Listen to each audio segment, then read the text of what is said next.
Jill kissed Steve deeply as they adjusted in the back seat. The cool night air felt good on her heated skin. She smiled as he gently kissed his way down her neck. She heard a faint whistle and opened her eyes to see a bright light in the sky. As he kissed her chest, she noticed the light seemed to be getting brighter in the sky. As she watched it, it seemed to be getting closer. She tapped Steve on the back. "Hey, baby, what's that?" He continued to kiss her as if he hadn't heard her. She was filled with a sense of dread. She pushed him off her and smiled at him. He tried to kiss her again, and she stopped him. "Baby, what's that?" she asked him again, a look of fear on her face. "What's what?" he said, sounding depressed. "That? What's that?" She turned his head to look at the light in the sky. It was then that she noticed that the thing was now lighting up the sky enough that it was as if they were under a light, even though they were in the middle of the woods. "It looks like a meteor." He was suddenly very interested. "It's getting closer. Maybe it will land near here." He sounded excited. The thought of whatever it was landing near them suddenly filled her with dread. "Baby, I think we should leave." "Leave? Why?" I just have a bad feeling about—" Suddenly, the faint whisper was deafening. The light was so bright she closed her eyes to block it out. She screamed as the whistling hurt her ears. After a few seconds, she opened her eyes to see the thing fly overhead. The car shook as she heard a loud crash in the distance. She looked in the direction of the crash and could see a faint red glow. "I knew it." Steve jumped out of the car and ran toward the glow. "Steve, wait!" She screamed after him, but before she knew it, he disappeared into the woods. She sat there for a few seconds, staring into the darkness after him. She was again filled with dread. "Steve? Honey?" She began to cry as she looked around and saw nothing but darkness. It was then she noticed the animal sounds that had been prominent during their makeout session had stopped. She took a deep breath and got out of the car. After a second, she headed in the direction Steve had gone. The woods glowed red off in the distance as she stumbled through the trees. She screamed for Steve as she made her way through the woods, trying to avoid tripping. A sound to her left made her jump, and she tripped over a root. She fell hard, face first, into the dirt. She looked up from where the sound came from. She saw a figure silhouetted by the red glow in the distance. She screamed for Steve as she scrambled to get up and away from the thing before her. She reached her feet and turned to run, only to trip over another root. There was a loud pop in her knee as her leg twisted out from under her, sending her to the ground again. The impact with the ground knocked the wind out of her, and she gasped for air.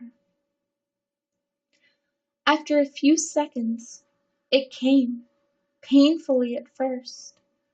She screamed again as she tried to stand, and her leg was filled with pain. She looked at her leg to see the lower half of her left leg bent in the opposite direction. She felt fear fill her as she glanced up to see the shadow approaching her. She began to try and crawl away, but the pain in her leg made her stop.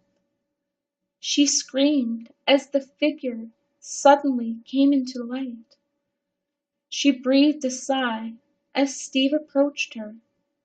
He reached out to her and tried to pull her up. She screamed at the movement of her leg. He quietly bent down and looked at her leg. "Looks pretty bad. Think you can move it if I help you?" he asked, looking into her eyes. "Yes, I think so." With a strength she didn't know he had, he bent down and picked her up. He was careful to let her leg hang loosely so as not to put any pressure on it. She winced with a slight pain, but laid her head on his shoulder. As he began to walk, she looked up at him. He looked down and smiled at her. She got lost in his eyes. Before she knew it, they were at the car. He carefully loaded her into the back seat.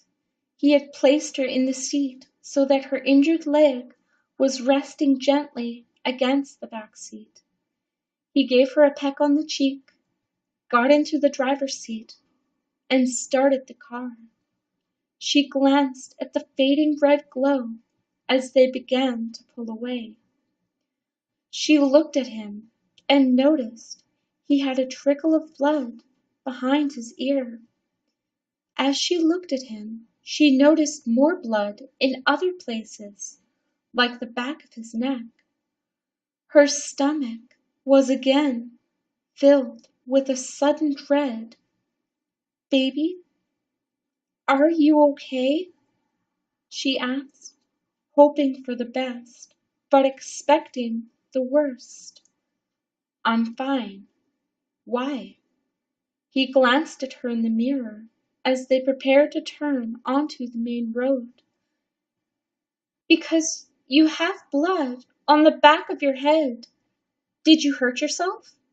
He reached up and wiped at the blood. He looked at his bloody fingers, then smiled at her. The smile seemed fake in some way.